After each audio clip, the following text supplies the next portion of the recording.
The agenda tonight will be a recap of the project, talk very briefly about some rumours that we've heard about a route, and hand over to William to talk about recent work of Cambridge Approaches, and then we'll open the floor to questions and answers. Next slide, please.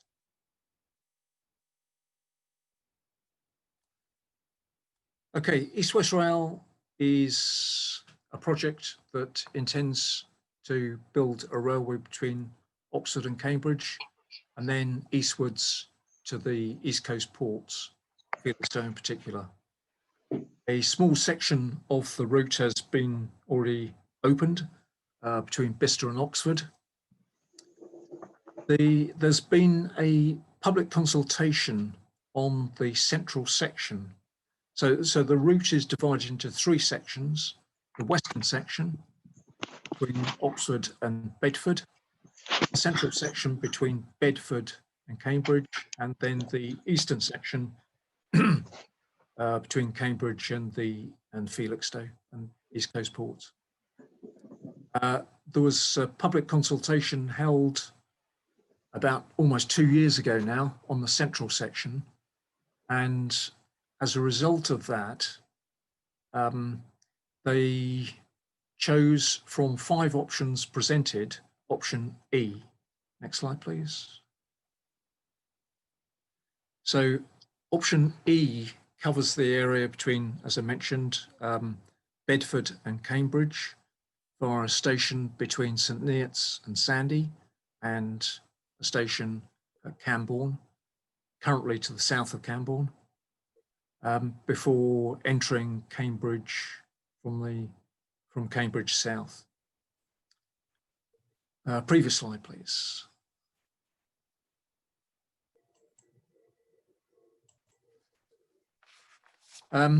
So option E, as I said, was selected by East West Rail earlier this year, and it's a broad corridor in which one of the route, well, they're going to propose some route alternatives to be put to the public early next year. This could be as early as January, so maybe in 6 or 7 weeks, potentially. I should say that there's been no public consultation on an option to approach Cambridge from the northern side. There was work carried out by Network Rail in 2014, and they selected that the approach should be from Cambridge south. As I mentioned, the next public consultation will be in early 2021, with a construction date planned for just over 4 years, 2025. Next slide, please.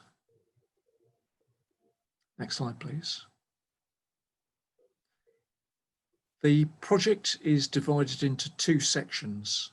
East West Rail Cambridge Company is designing, building and operating the track between Oxford and Cambridge, and then East West Rail Consortium are responsible east of Cambridge to the towards the docks, the ports on the east coast. Cambridge is in the unlucky position of being between those 2 organisations, and as you probably know, a lot of major projects fail as a result of interfaces between 2 organisations. Next slide, please. Okay, Cambridge Approaches is an action group that was founded about 5 months ago. And originally we considered the option E area to the east of Toft. And we looked at different representative routes in this area. I'm a civil engineer with a background partly in rail. So I looked at the area and selected 5 main routes in the area that covered more or less the entire area. We had held a series of meetings with parish council representatives and discussed the impacts of the routes in detail with them. The parish council representatives were urged to consider the whole area as well as their own parish. Late in the process, another route was proposed as a result of information we obtained that East West Rail were considering a station to the north of Camborne, as well as the one to the south. Currently, Cambridge Approaches is thinking is to urge East West Rail to hold an objective assessment for a northern route as well as a southern route, and I'll come on to that in more detail later. But you can see there that there's been a change in the original from the original scope of Cambridge Approaches to the current date. Next slide, please. So this slide shows in red the option E boundary, and you can see Toft on the top left-hand corner, going towards Barton, Comberton, Barton, and Great Shelford in the east, and down as far as Newton, Haslingfield, and the Eversdens on the southern edge of the boundary. So I developed 5 alternatives with a couple of sub-options, 1 to the north, 1 in the central, and 3 to the south. I should emphasise that these are not East West Rail's routes. They are mine. They're, as I said before, they're representative only. So don't take them as being a prediction of what East West Rail are doing. They could be. They could equally well not be. So we'd have to wait till the next public consultation. Next slide, please.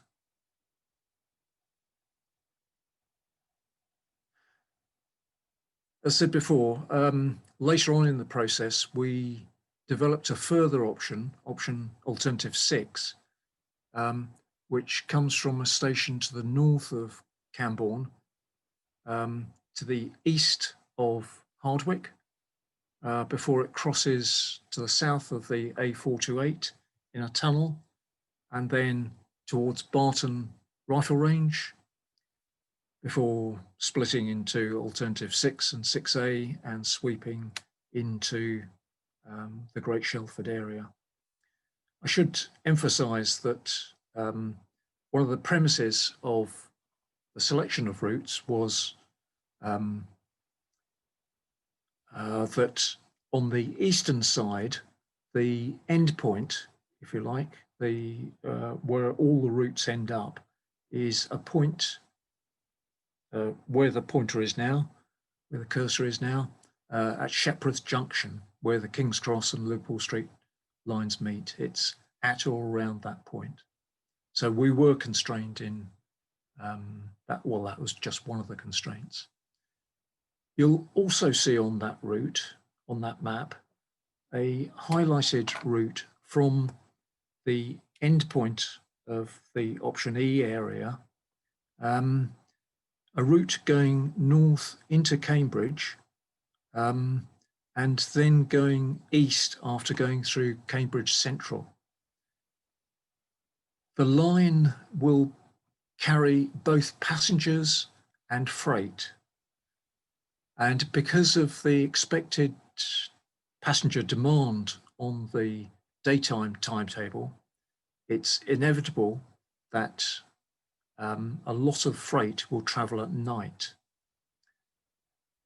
You'll see just north of Cambridge Central a very, very tight curve that approaches, that then leads to Newmarket on a single track railway. So this is extremely bad option for Cambridge Central, the residents in Cambridge, having nighttime freight, as well as the residents in the option E area. Okay, next slide, please. Conclusions of the series of meetings with the parish council representatives was that no route is good for this area, no route within the option E area, and no parish escapes the impact from any of the options that I've proposed, apart from South Trumpington. Great Shelford is severely impacted by all the alternatives because that is the easternmost point of the railway line in the option E area.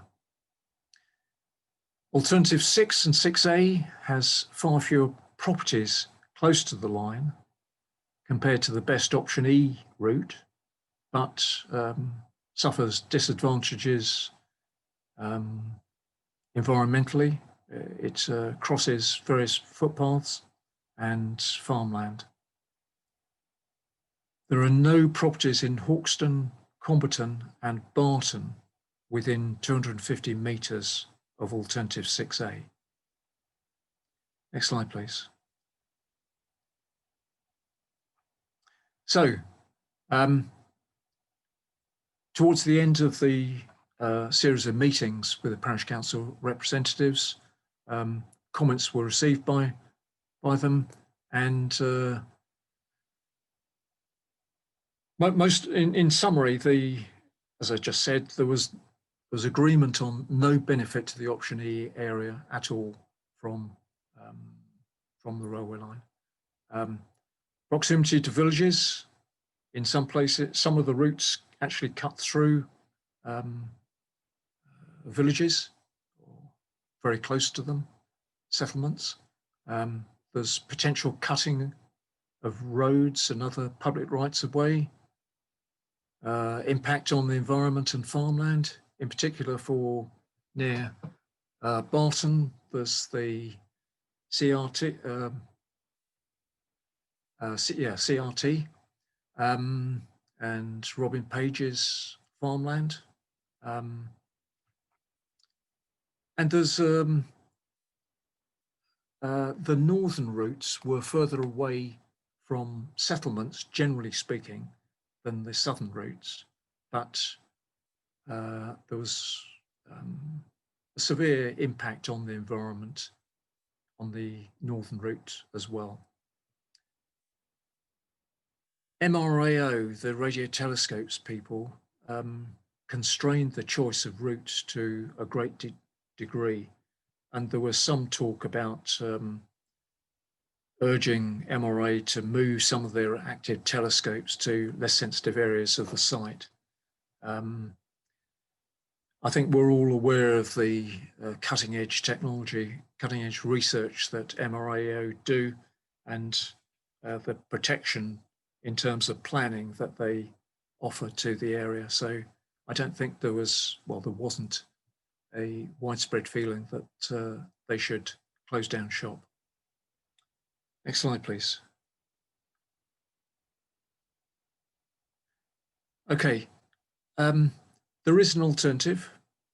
There is, instead of approaching Cambridge via Cambridge South Station, the proposed Cambridge South Station, is to approach it from the north.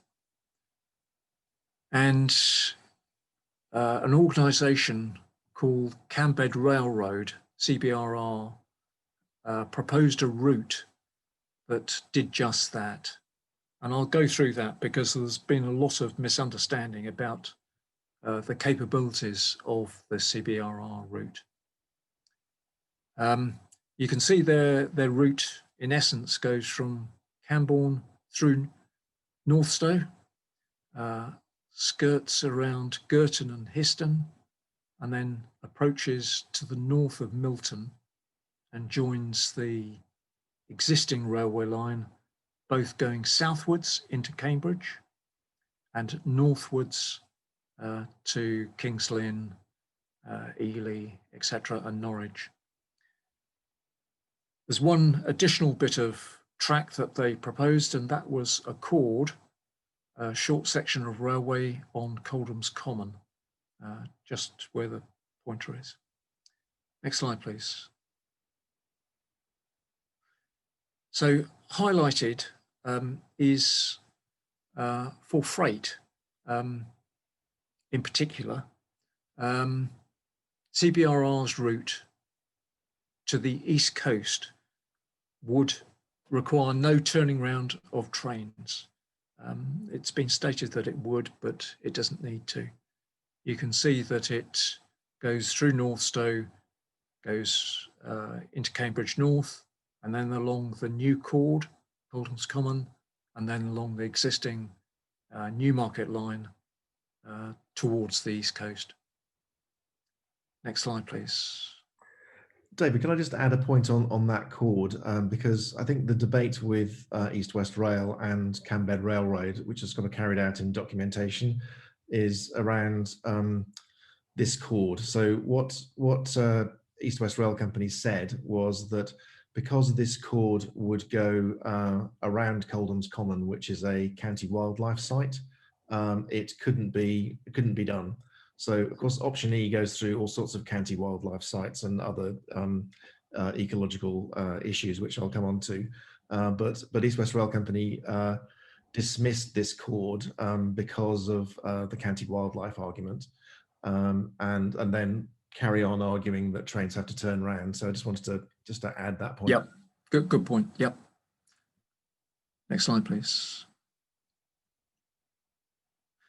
So trains that are going directly northwards from Bedford, Oxford to, say, Norwich would, you can see the highlighted route, they'd just take the northerly chord to join the existing line in that direction. No turning around. Next slide, please.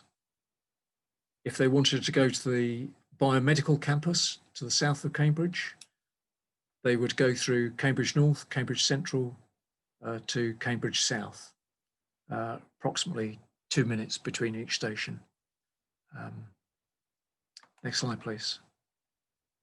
And extending that route, you can go perhaps with a change at Cambridge Central to Stansted. So CBRR's route is very flexible. It's not the only northern approach. There are alternatives that would perhaps go along the A14, next to the A14 for a while before dipping down to join the existing Newmarket line. There's a variety of options. The advantage in the latter one, carrying on next to the A14, is that a lot of freight could totally avoid Cambridge City. Next slide, please.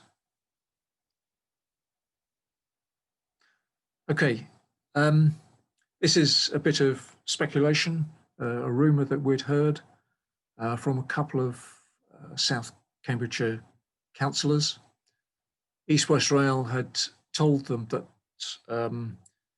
they're proposing a route to the north of the new proposed Bourne Airfield development before dipping down towards the option E area. So you can see it will be from Camborne North, it'd be north of the 428, and then through near Childerley Gate. Next slide, please. This is at a smaller scale, and there you can see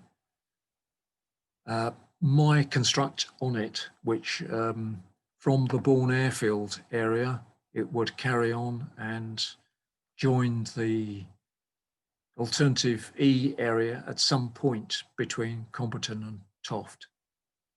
That's not to say that it will do, it's just an option that I've put together based on the councillors reporting to us.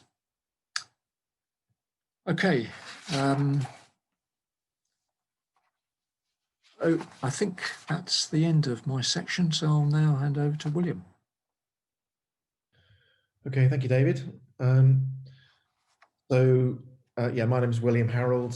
So I'm working on this with David for the last few months. So I want to talk about some of the kind of the wider aspects of the East West Railway that we've picked up. Some of them kind of after the process that we went through with the parish councils that finished, I think, in the beginning of October. So one of them is a key question, I think, which is, why is this East-West Railway being built?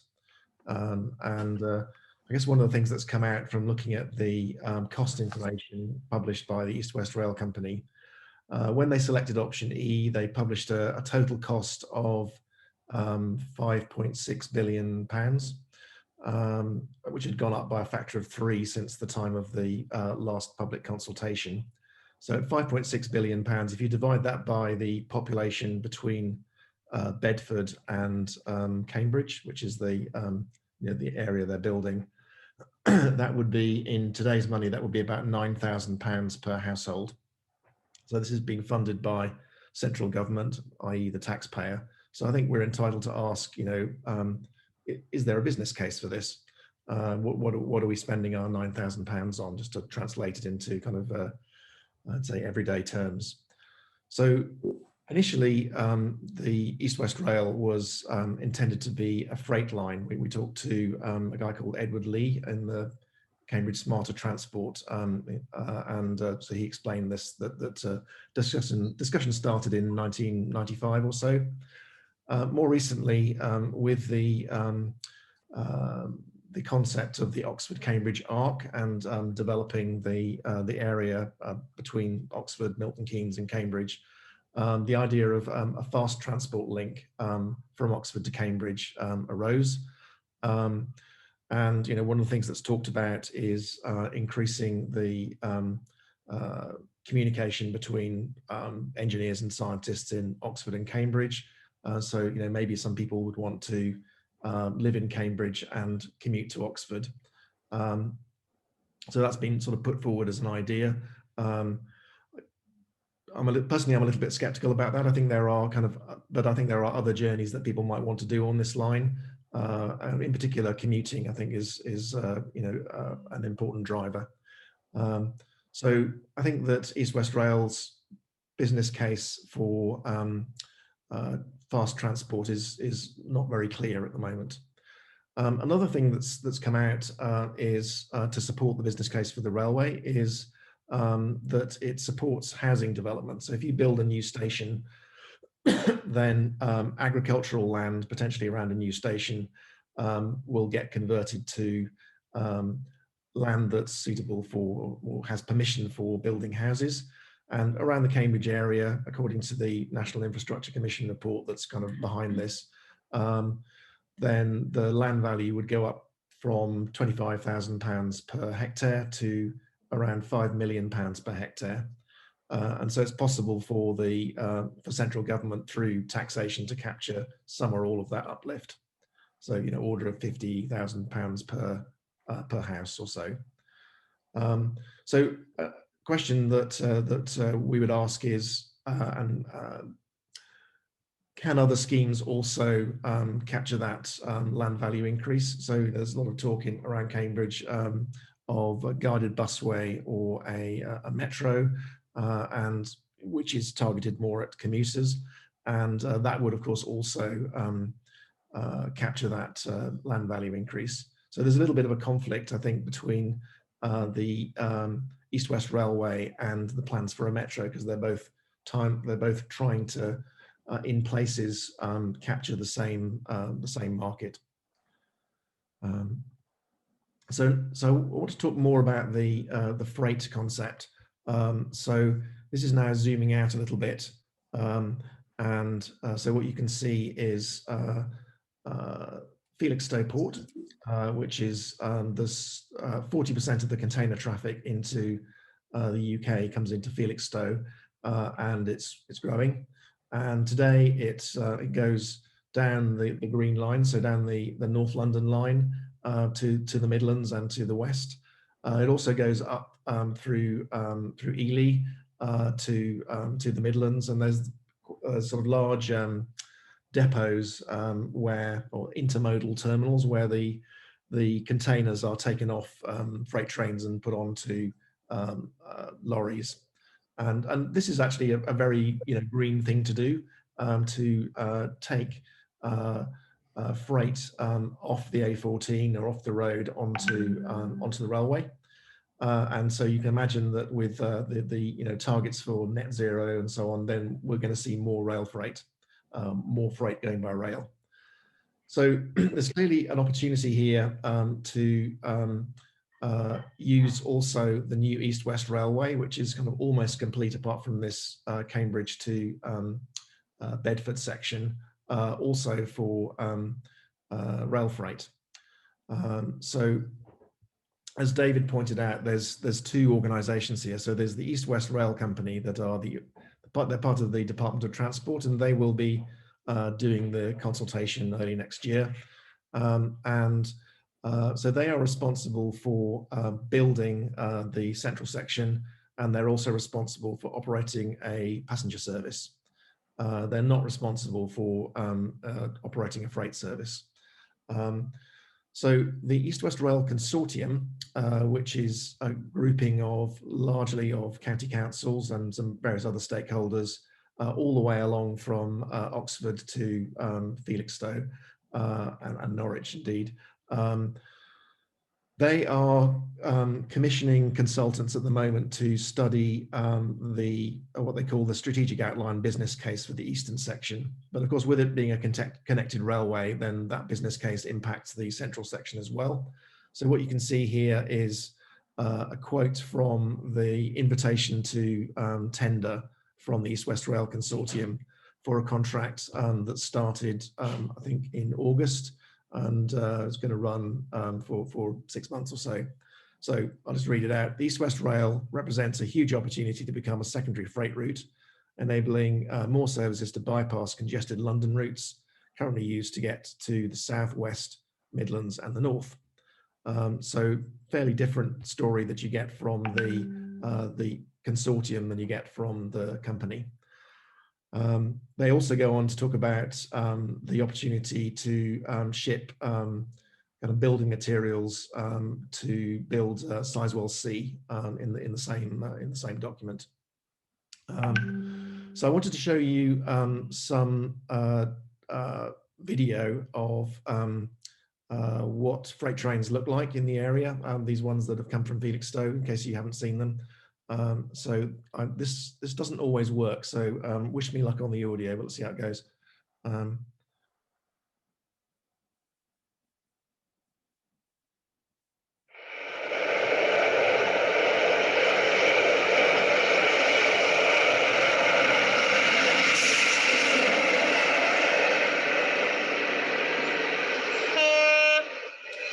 And so that's obviously not a freight train, but this is.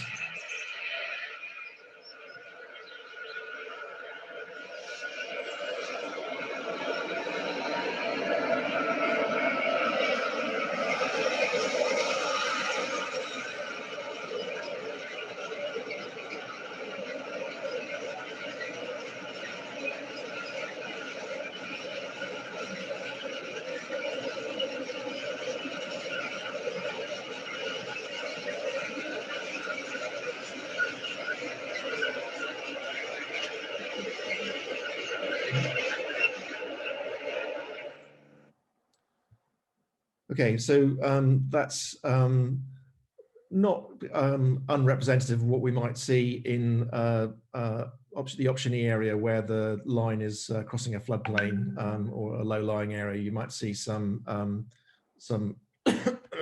elevation of the track to prevent it flooding.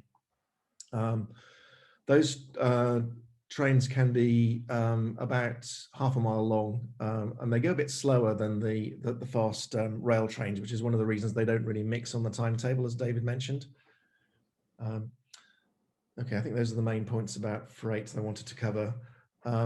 So David mentioned that there might be advantages in having a station north of Camborne.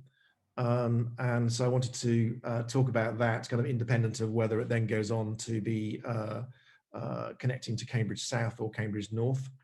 So one of the things we've learned in studying this is that the not in our backyard argument doesn't really work, because what that does is it just implies that we want to move the railway from our backyard to somebody else's backyard. So that's kind of a neutral argument. So you really have to think of things that are actually constructive and produce a better solution. And that's really what we've been trying to do over the last, I would say, few months. So one of the things that's come out from talking to South Cambs District Council is that the local plan for most of the optionee area is to preserve the character of the villages, and that's why they haven't done major developments in the area. In contrast to the north of Cambridge, then they are trying to do more significant developments, and we'll talk a little bit more about that around Camborne. So if you talk to Camborne Town Council, as we have, they support having a station. There's some utility for them. They support also having it north of Camborne. And we understand South Cambs District Council are of the same opinion. If you look at it further into the Cambed Railroad route, they actually extend it all the way to Bedford. And there's this concept of a multimodal corridor where you have the road and the rail side by side.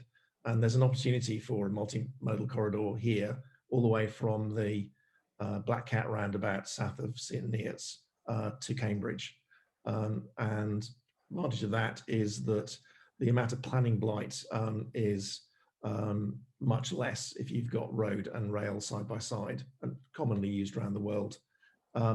Separate related concept is having a multimodal transport hub, and so there's an opportunity for that north of Camborne, near the Caxton Gibbet roundabout, as been mentioned by South Cambs District Council. So that could be a road and East-West Railway, but also the metro and the guided bus, so people can hop between those and use things more flexibly. We have talked to some local farmers. We've talked to the chairman of the local NFU. There's more information about this on the Cambridge Approaches website. We've also spoken to the Campaign for the Protection of Rural England to get their views on this. What they're saying is that 50% of the wheat production in the UK is within 50 miles or so of the optionee area. If you think about climate change and the risk of low-lying lands flooding during the lifetime of this railway, maybe before 2100, then the fens to the north of Cambridge are very, very good farmland, but they're also at risk of flooding. So the high quality farmland we have south of Cambridge is quite precious. And putting a railway through it has a few impacts. So there's a little bit of loss of land. There's issues with accessibility and dividing land into small units which are not easily farmed with modern machinery. And the other thing that was flagged was vermin on the line that affect crop yields either side, and you can't get onto the line to control the vermin. So a few more issues around supporting Camborne North Station on later slides. So this Camborne North Station actually is pretty widely supported. There was a lot of support for it among the 12 parish council representatives that we spoke to. Our MP, Anthony Brown, has done a press release about it, want Camborne North. We have spoken to Mayor James Palmer. I don't think he's done a press release about it, but he's told us verbally that he also supports Camborne North. I've mentioned South Cambs District Council, some of the members there support it that we've spoken to. Obviously, the Cambed Railroad campaign group support it. So a lot of consensus for that. Probably not so much consensus about Cambridge North and Cambridge South Station, but I think that on this point there is a lot of consensus. So we're hoping that the East West Rail Company will include some options that are to the north of Camborne. So here's a map from the Greater Cambridge planning portal that was the South Cambs people flagged to us. What it shows is, it's a bit of a complicated map, but you can see Cambridge, you can see Camborne here, here's the 428, and it's plotting the available sites for development. So there's red ones are residential and purple ones are non-residential. So what you can see is a lot of potential area for development north of Camborne. In fact, if this all happens, the centre of gravity of Camborne will be probably north of the A428. So, but yeah, a lot of development plan there, and not shown on this map, I think, are some of the developments to the north of Cambridge. So we'll maybe come on to that in a different presentation. But Camborne, lots of developments enveloping Papworth to the north potentially. So a kind of diagrammatic view of the same thing in sort of simple terms. So here's the 428. Here's the planned extension to the 428 dual carriageway. Currently, it's not a dual carriageway. Here's a sensible multimodal corridor, road and rail, and what we think is a sensible suggestion for where the multimodal travel hub could be north of Camborne, and that could link in with the metro and so on, and guided bus. What we've heard from East West Rail Company is, guided by their option E area, which, if you noticed, was all south of Camborne. So they've suggested a station actually not in Camborne at all, but a bit south and between Camborne and Caxton. And then, of course, it would have to kind of head down through the option E area to Toft and the Evansdons and so on. So actually, as David's indicated, a Camborne North Station and staying on the option E corridor as you approach Cambridge are actually, there are orthogonal issues, because it's possible to kind of start north of Camborne, and then, as David's alternative 7 showed, you can then come down perhaps between Comberton and Toft and then join onto the option E line. So they're kind of potentially separate issues, which is something that we hadn't really understood, I think, until the last few weeks or so. In terms of numbers of houses, so just to give you a feel for it, there's 4,300 homes in Camborne at the moment, we understand. The South Cambs District Council local plan currently has 31,000 houses, and there's a range of the number of houses needed or assumed to support this business case for the East West Railway, and the middle of that range is 19,000. So 31 plus 19 would be 50, which is kind of what that number is. There's also talk of a garden town somewhere, but I don't think they yet know where that is. Okay, so moving on, completely different topic now. Something that's come up in studying the option E area has been the significance of the Wimpole special area of conservation for Barbastell bats. So this is a Barbastell bat. So we spoke to the Cambridgeshire Bat Group, and they shared some survey work that they did in the early 2000s of Barbastell bats.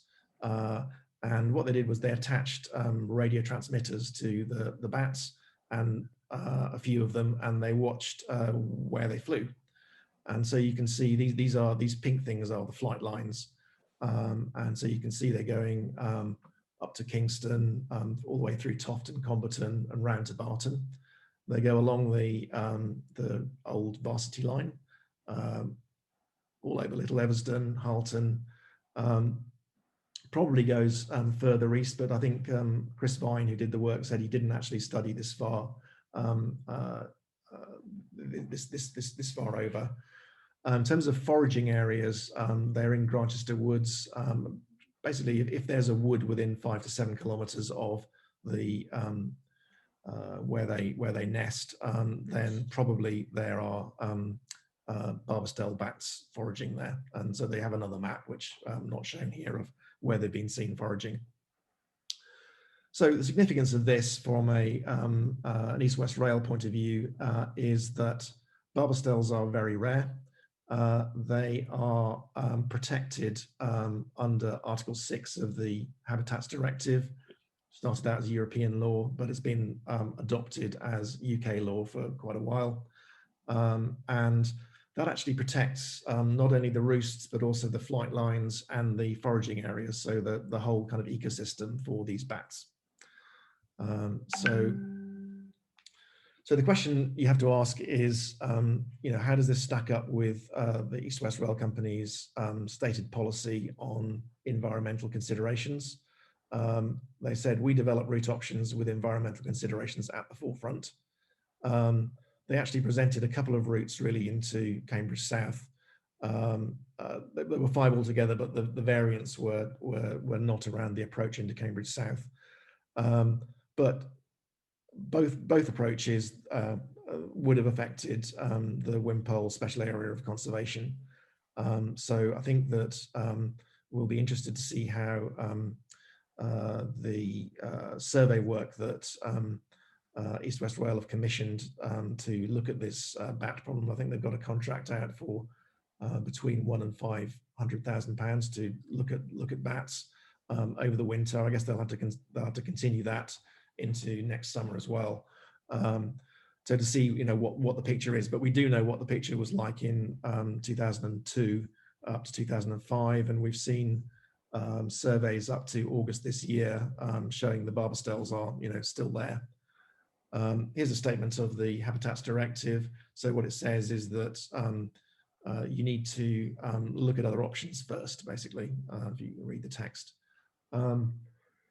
We have asked to see environmental reports from East West Rail Company. We put in a Freedom of Information request as one of the first things we did.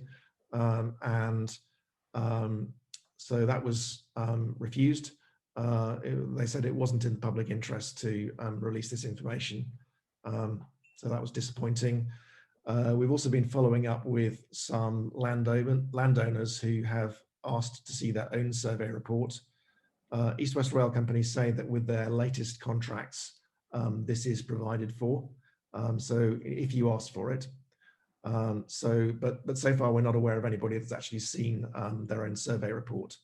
So that would be a good thing to see, so we can see the unfolding situation.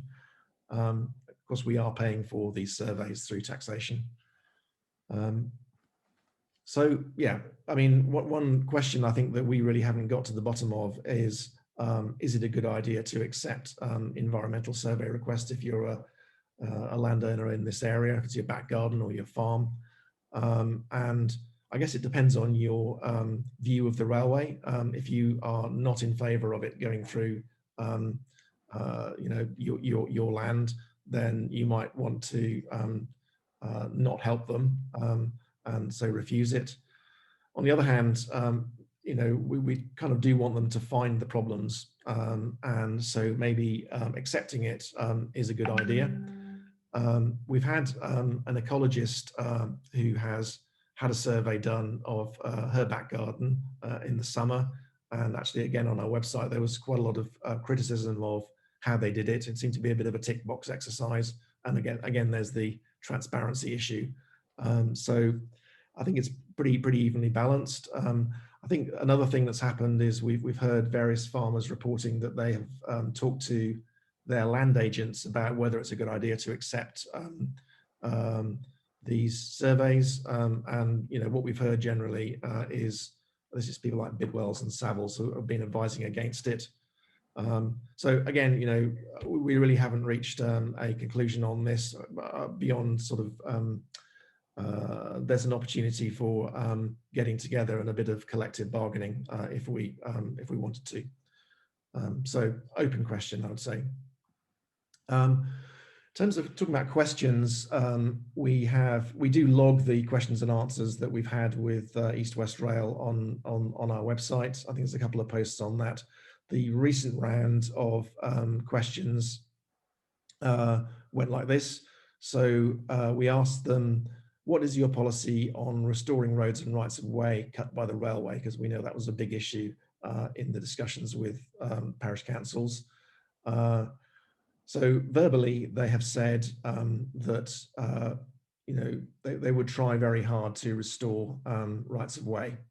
In terms of a kind of written answer, which is more of a commitment, and I think we've seen in recent letters back to residents, what they say is it's decided on an individual basis, which I guess means that they would quite like to restore rights of way, but they're not committing to anything really. Will you consult on route alignments north of Camborne? So we've heard verbally that they probably will. Of course, I guess they haven't got sign off for their next consultation with the ministers yet, so I guess they can't commit, and they're not committing in writing. But we know they're looking at it. Will the central section of the railway be freight capable? Well, we've got a definitive answer. Yes, it will be freight capable.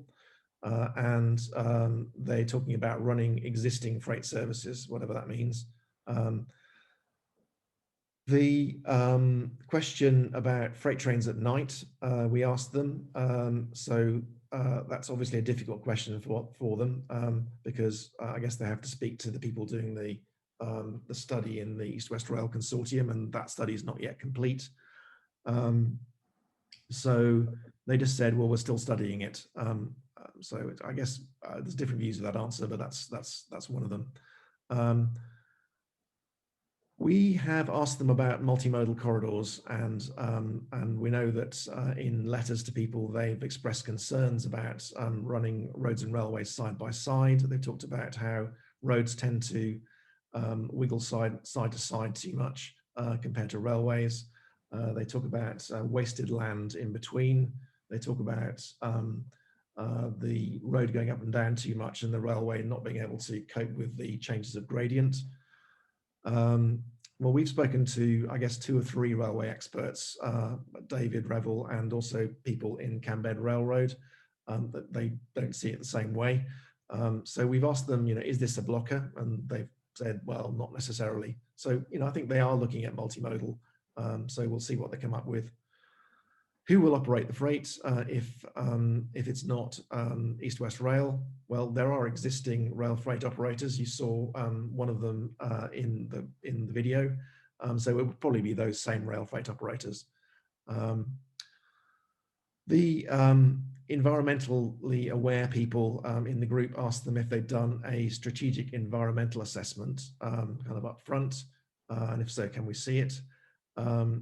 So they said they haven't done that and they don't need to do that. And I guess I don't completely understand why they don't need to, but it might be something to do with the process around nationally significant infrastructure. They clearly are doing environmental surveys. So it's just a visibility question, I think, is one of the worries.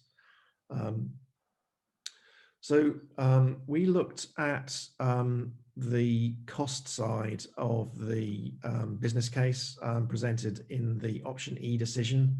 As I mentioned before, the costs of the cheapest option presented, so it was option A at the time of the public consultation, was 1.9 billion total cost, and it went up to 5.6. So we were curious about why that had happened. We were also curious about why the cost of the option E area went up the least and the other ones went up the most. So of course, if you're thinking about taking the benefits and dividing by the costs and saying that's a reason for choosing option E, if the costs don't go up very much, then that will slant things towards option E. So there are questions to do with this analysis that are still open. and they affect the total cost that taxpayer is going to have to pay. Like, why has it gone up by a factor of 3? But also they affect why they chose an option E in the first place. They also affect why they have rejected the CBRR route to the north. So we need more information about how this has all happened.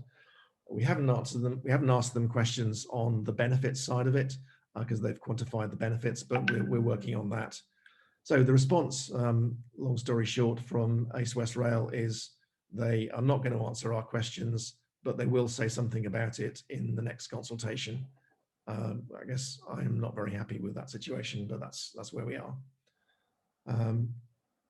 So what are the Cambridge Approach's current objectives? Where are we up to? What are we trying to do next?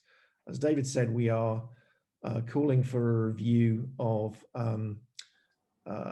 how the East West Railway approaches Cambridge. We want a fair look at should it approach from the north or the south, because this has actually never really been properly consulted on.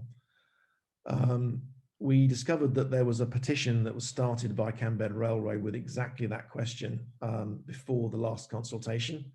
So we have started promoting that petition. That petition has reached a point where the number of people that have signed it is quite comparable now with the number of people that were consulted and supported option E in the East-West Rail consultation. So that means that if you get more people on a petition supporting Cambridge North South fair assessment than supported option E, that is a legally significant thing. So if you agree with us and you think we should have a fair look at Cambridge North and South, then do have a look at the petition, and I'll show you what it looks like. I think maybe the next slide, and it's also there's a link to it on the website. If you're comfortable, sign it and get your friends to sign it, etc. So we would like to get the number of signatures up on that. So one of the reasons really that we're calling for a bit of a review of this is the disconnect. So the lack of joined up thinking. We'd like to call for some more joined up thinking on these areas really. So there's not enough communication between the people doing the local housing plan and East West Rail. East West Rail have made statements like, it doesn't matter where the railway goes, actually the housing benefits are the same. That's the sort of thinking that's led to this Camborne South station. South Cambs District Council, we met a couple of weeks ago, and they had called in the last consultation for to work together with East West Railway on the housing plan and the railway plan. 2 weeks ago, that really hadn't made much progress over the last 2 years. And what was kind of the other thing that came out was it actually wasn't clear who in government was responsible for the local plan for this East West Railway. Is it South Cambs District Council? Is it a development corporation from the MHCLG, Ministry of Housing, Communities and Local Government, or is it a body in the Oxcam ARC? But whoever it is, they haven't made much progress. Meanwhile, the East West Rail Company are making detailed decisions about where the infrastructure is going to go, and that will, guide where the housing goes. David has talked about the disconnects between the planning for the eastern section and the central section, and the overlay of passenger and freight, so Cambridge is at that interface, and I think people are trying to do their jobs as best they can, but I think that things are falling between the cracks, and we're going to end up with night freight trains going through Cambridge. I think we need a better explanation of what the passenger demand is from East West Railway. There really isn't very much detail at all. If you look at some of the early reports, then their studies are saying actually they think the passenger demand from Oxford to Cambridge would be very low. So we just need more information about that. This is a pretty expensive bit of infrastructure. Right, so this point is an interesting one. So if you think about the amount of railway traffic there is coming into the south of Cambridge, compared to north, then because London is to the south and a lot of people go down to London, the train lines to the south are very busy. Whereas to the north, well, where are you going to go? King's Lynn. But they've both got 2 tracks at the moment. So the obvious point is there's more capacity for adding traffic north of Cambridge than there is to the south. So the amount of infrastructure that's going to have to be added to maybe 4-track from 2 tracks into Cambridge is less likely to happen if you're going from the north.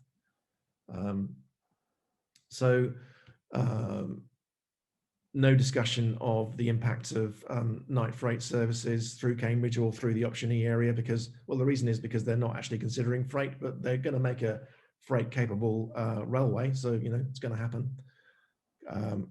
Costs have gone up by a factor of 3.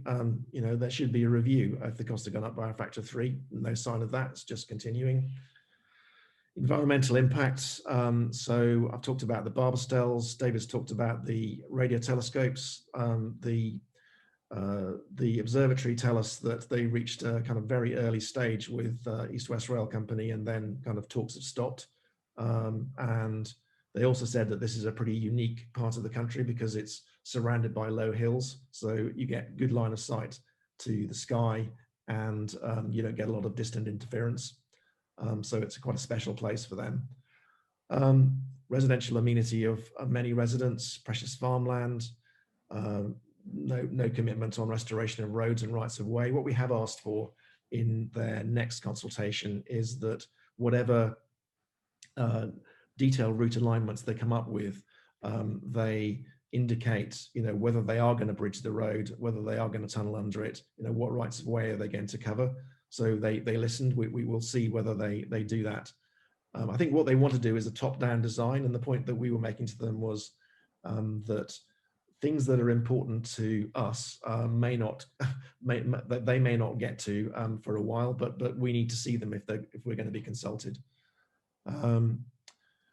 So are there other options that are better designed than they've come up with? So we talked about multimodal corridors, putting the railway where there's more houses, more local users.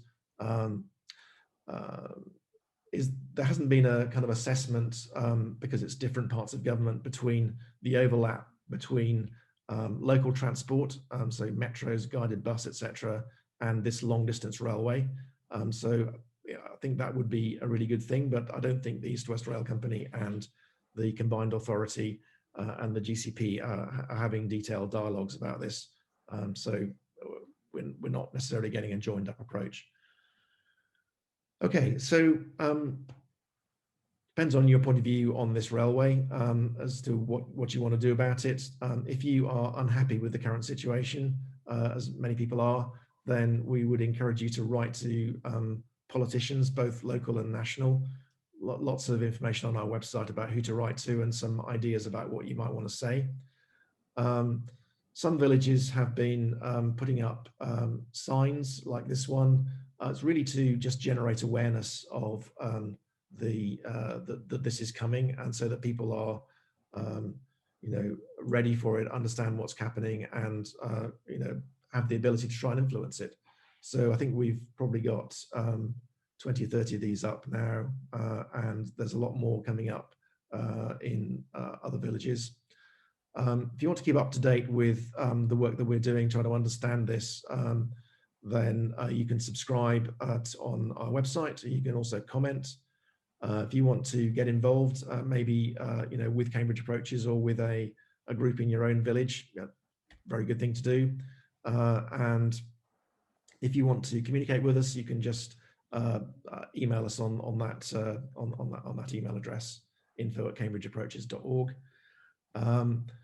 So we encourage you to have a look at this petition. It's been running for a couple of years, but it was started at the last consultation, but it's still valid. And if you just Google CBRR petition, or you can find the link on our website or the Cambed Railroad website, then you can have a look. And if you agree, then do sign it. Right, so David, I think that's me actually. Okay, thank you very much.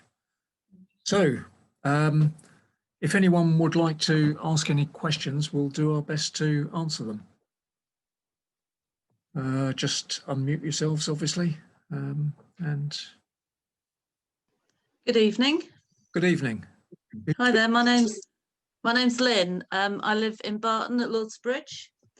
Hello. So I was completely ignorant and ambivalent about railways in my life until the discussion started, I guess, in our area.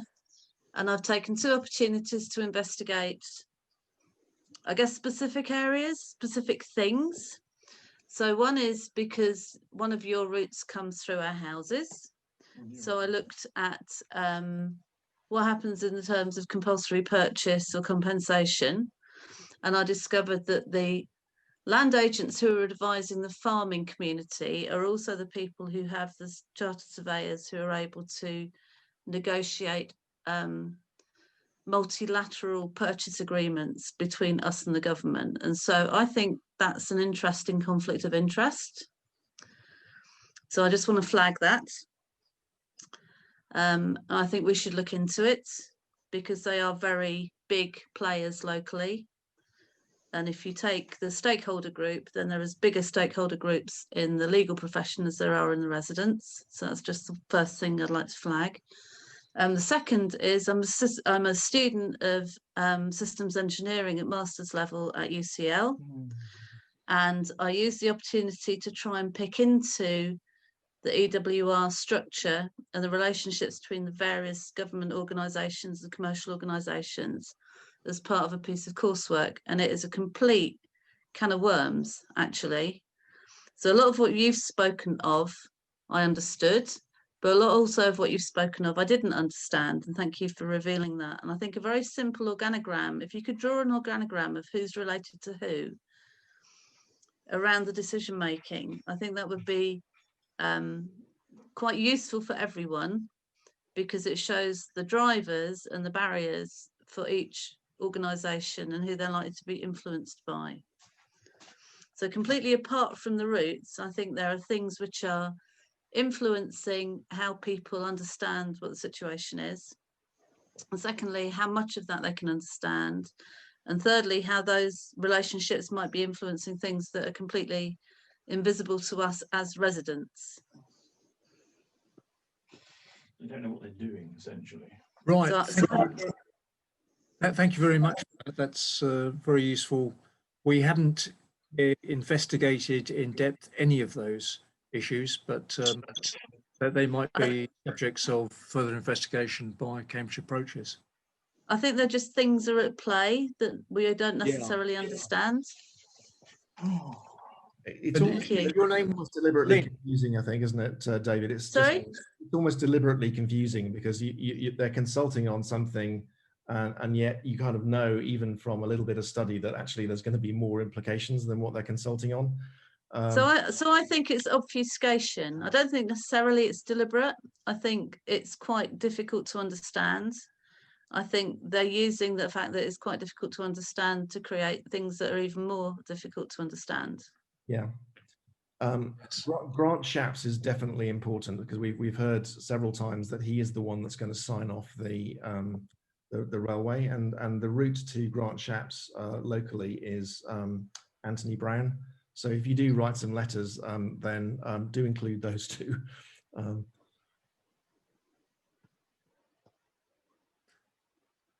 Great. Hi, I have one more question about the presentation. My name's Keith Scott, I'm the same as Linda Scott, the other half. Your presentation and proposals for a north station at Camborne. I mean, essentially, you're suggesting that the purpose for that was simply, or essentially, to divert freight away from the south. Is that correct? Because it's not actually removing the option of the option E route, is it? Is it just? Are you just suggesting the North Stowe station as a way of removing the freight option south of Cambridge? Is that North Stowe or North Camborne? Sorry, North Camborne. North Camborne, right. The reason for the hub the station to the north of Camborne, there's a few reasons. Basically, the residents want it to the north, and that's primarily because of proximity to current housing and planned housing in the area. It also ties up better with the multimodal corridor that William was talking about, the A428 and transport hub linking up with the metro and C2C. So those are the prime reasons for it to be to the north.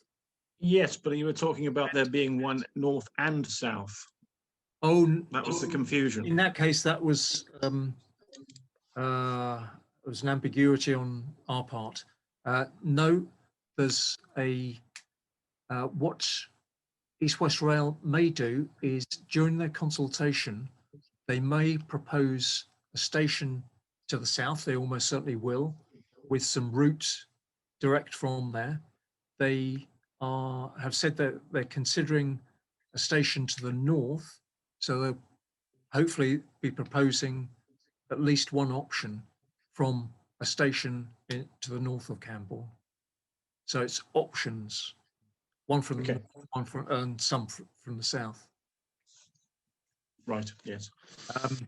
Obviously, the one to the north also allows flexibility in a northern approach as well as a southern approach. So it leaves, it's got quite a few advantages. Okay, thank you. Okay.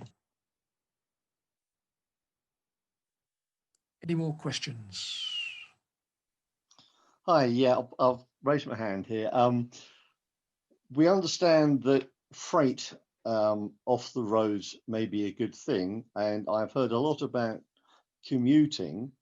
And are any more analysis being done with the COVID situation that we have that appears to be reducing the need for commuting between cities? Not that we know of, but East West Rail keep their cards very close to their chest. So we're urging them to, as William said, look again at the passenger demand, and that is likely to be affected, certainly in the short term, perhaps in the medium and long term, I don't know, also by COVID and changing the pattern of working. So it's an aspiration, but we don't know whether they're doing it at the moment. Thank you. I think it's something that we should push. If Absolutely, totally agree, yes. We did ask that question quite early on. I think that the answer wasn't very memorable. It was something like, we continue to review and back check our business case, which is kind of a sort of classic one, or we'll look at that. But there wasn't anything very substantial. I think that this idea that people want to commute from Oxford to Cambridge in large numbers is, it's one of the things that I think that definitely, as we get more towards using Zoom calls and remote working and stuff, it's definitely something that should be questioned.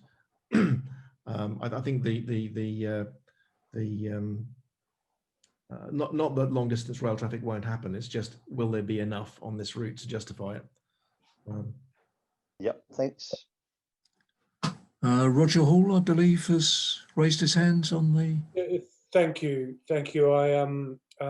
We're in the unfortunate position of being given a letter saying that we are going to have a survey in our land just to the east of Toft, and I'm just intrigued by your environmental question, and the question for me is whether or not there should be a preemptive independent environmental survey, because I know how these organisations work.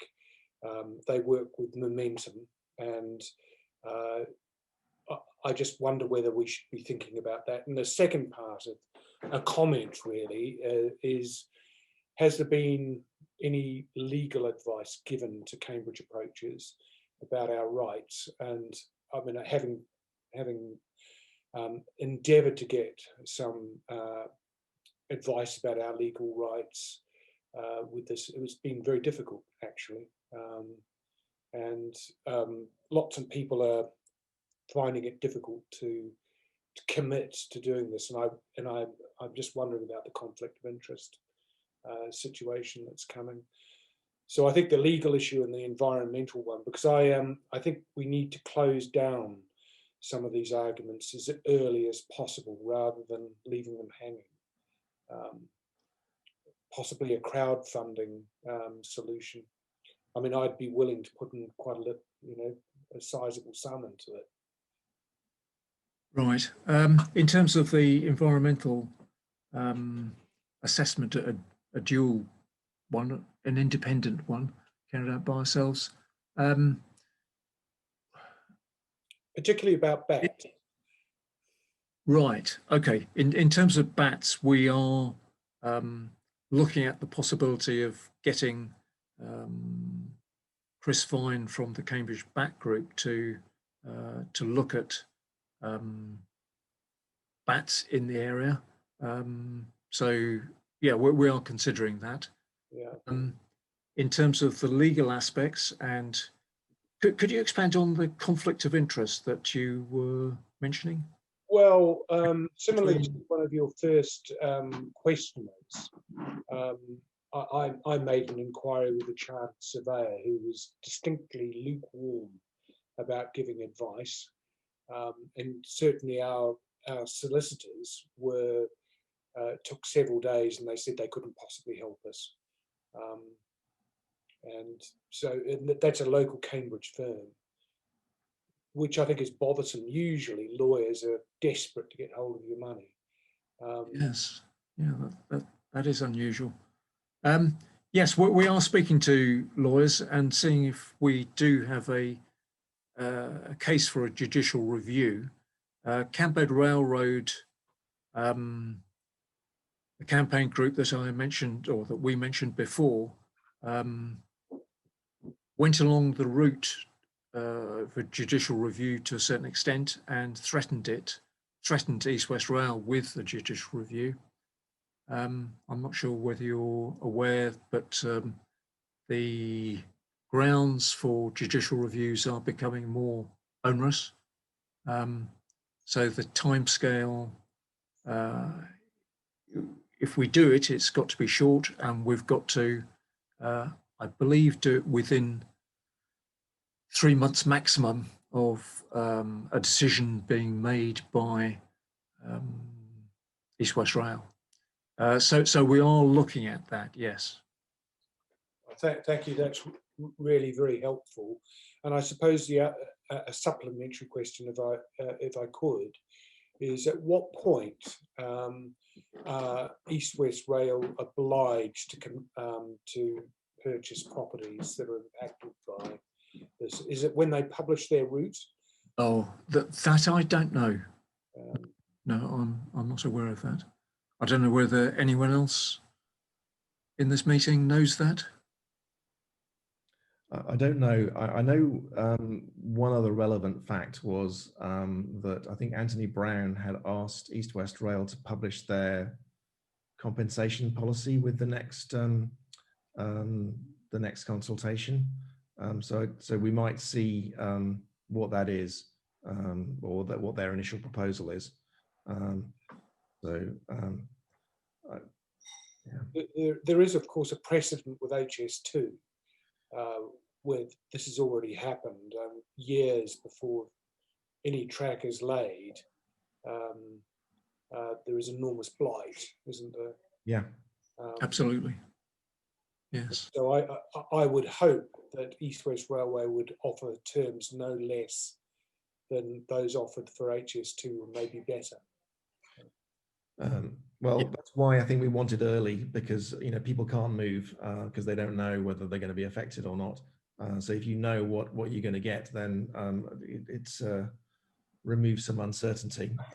But it depends on what they offer. I mean, I looked at the HS2 one, and we've had a valuation done on our house and what an indication of what would happen if we could see the railway from it.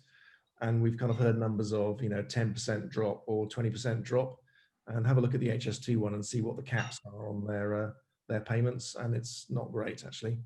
So yeah, it was 60,000 or something. So so it depends on what sort of house you're in, but it's all good questions.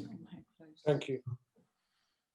Okay, Judith Evanson raised her hand. Oh, yes. So just something that was touched on a second ago about the compensation policy.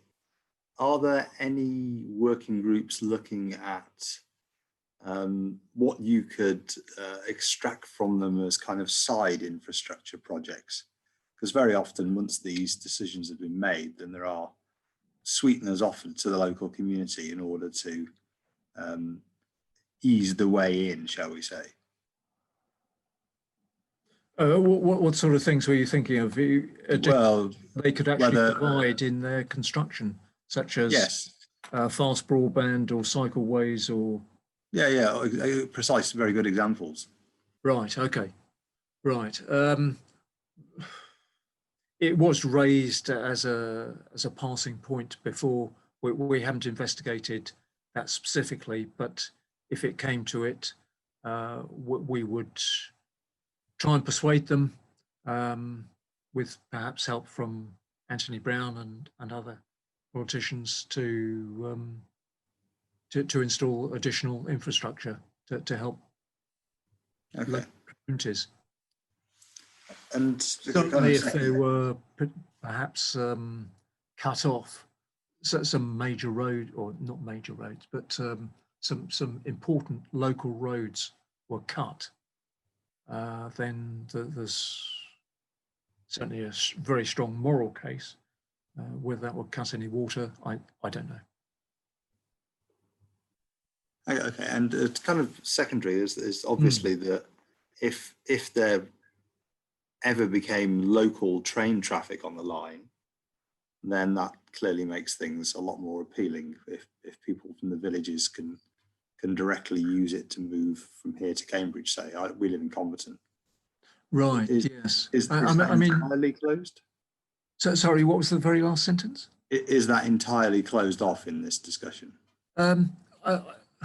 I suspect, no, I don't know for certain, but I suspect it's most unlikely that they would build additional stations on a southern route at the moment.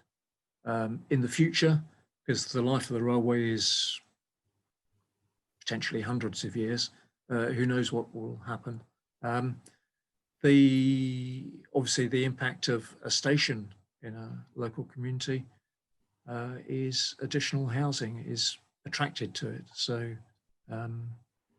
it's a double-edged sword.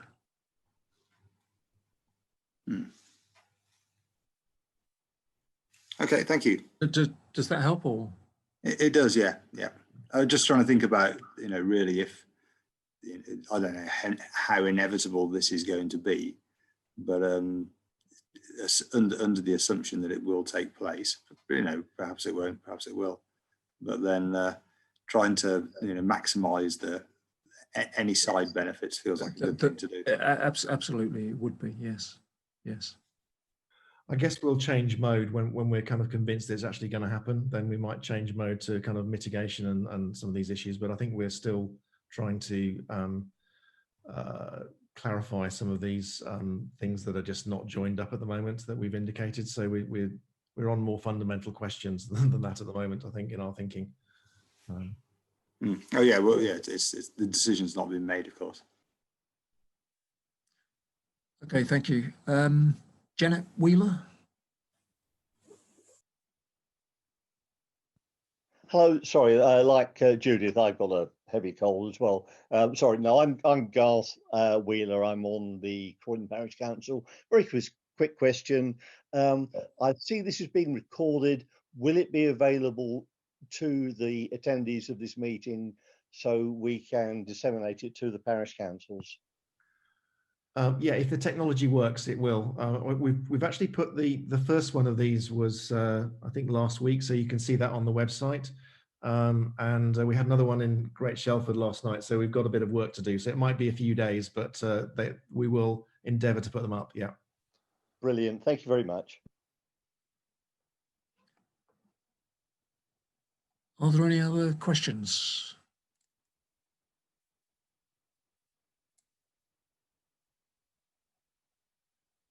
Don't know how to do this. Hello. So I don't know how to put a hand up. Okay. Not necessarily a question, but just interesting background reading that I came across in the research that I did. So if you look at the National Audit Office website, there's a stack of information about why they think these kind of projects fail. Lots of analysis of other projects which are similar. And also they have a model for being able to predict whether projects will fail. I don't recall its name, but you'll find it there. And I would urge people to do some research around the compensation and compulsory purchase space, just to understand that better. Thank you. Yes. We might want to put them on our website so people can see. You just Yes. email them into info@cambridgeapproaches.org, and then we can put them up for people. Yeah, I'll try to do that. Thank you. Thank you. Thanks. Another question from Roger, is it? It's not so much a question, but I just wanted to give my thanks and our thanks to you for all the efforts you're doing to get some rational thinking out of an irrational world. So really appreciate it. Thank you. Yeah. Thank you. Yes. Yeah, it's going to be a long slog, but if another thing that we're trying to do is to raise awareness within Cambridge itself of potential nighttime freight. So we're in contact with local politicians within Cambridge, near the railway, trying to get them on board as well, to get the decision, to get an equal review between north and south approaches. Roger, on going back to something you said previously about this concept of getting an independent environmental survey done. I mean, I just wonder if you'd be interested in, we have a lady called Angela who's actually looking at that. I don't know if you'd be interested in a conversation with her. She's been thinking about what the scope would be and how we might do crowdfunding and so on. So if you wanted to write in, we could introduce you and you could have a chat. Yeah, very happy to do that. The reason I'm so keen to do it is that we know that we've got lots and lots of bats around us.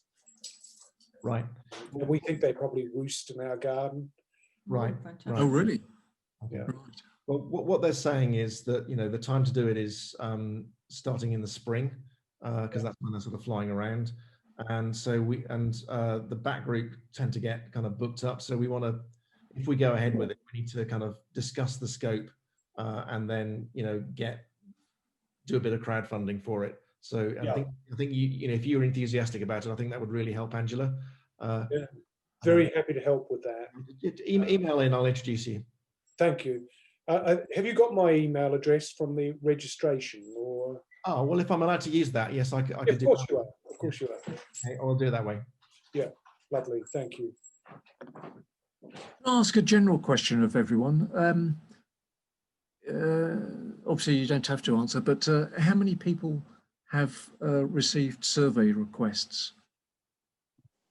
So my mother has in Caldecott Highfields, the option 7 route. That was about 3 weeks ago, and that goes directly over her property. Oh, does it? Right. Yeah. Okay. Thank you. And we certainly have 3 weeks ago. Right. Yes. I personally have had one too last Saturday. Whereabouts was that? Toft. Toft. Okay. Right. We're in We've- Toft as well. We've received one as well in Bourne. Okay. This, That's Cara. Mhm. sorry to interrupt. This is Mike Tebbett.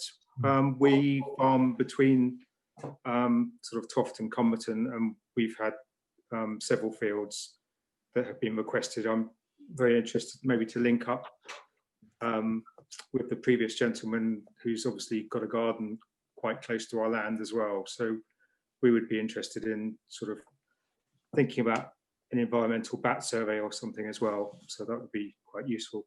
I think we must be your neighbour. Yes, absolutely. Nice to meet you.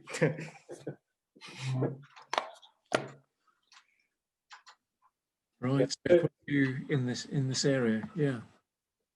Thank you. Am I muted? Okay. If there's no more questions or no more points, then oh, sorry, Mary MacDonald. Thank you. I'm from Barton, and for the last 4 or 5 years, we've been doing a Barton wildlife survey, looking at the wildlife in the local area. And I'm sure if we need wildlife evidence, we could probably put together a pretty good list covering plants, animals, insects, and anything else that moves. Really? All right. Yes, we've been Okay, doing it for the that's- past 4 or 5 years. Right. Thank you. I'm sure Angela would be interested in that. Yeah, David, she would. So, and Pippa. is it okay if we use your email address to put you in contact with? Yes, From our yes, working please group? do.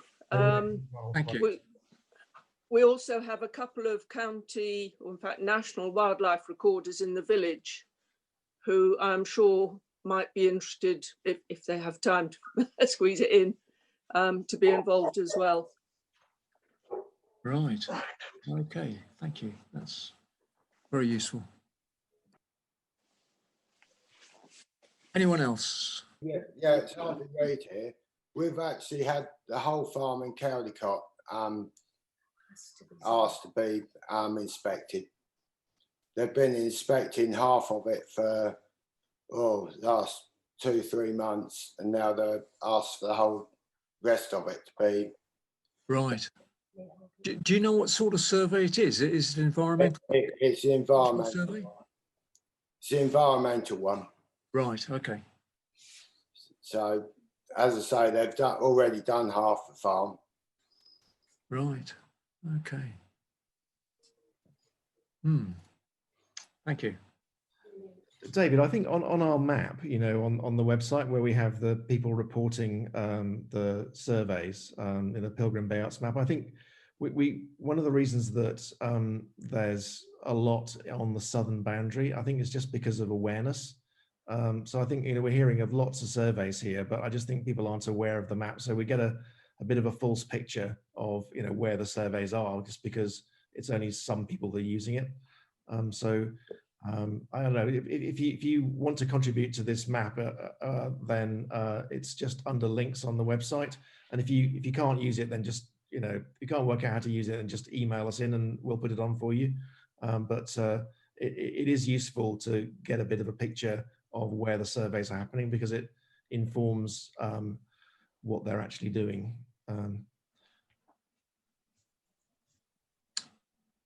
Good. Okay. Thank you very much for attending. And yeah, if you've got any more questions after the meeting, then don't hesitate to get in contact with us. We'll try to help. I just wonder whether we could have a bit of e-introduction for some of the people who've been on, who've got collaborating, whether that can be facilitated through you. I'm thinking about Michael Tebbett in particular. Yeah, I mean, if you're both happy for me to email you, I can email Michael and Roger. Yeah. I see a nod. Okay. Yeah, absolutely. Yes. Yeah, I've just got a bit of a GDPR issue, so I need to kind of get a nod before I do that. I'll give you a nod. Just hang on a moment. Yeah, I'm nodding. Well, excellent. Well done. Yeah. Okay, we'll do that. Great. Okay, thank you. All right. Thank you very much. Cheers. So it still boils down to, it's either going to go through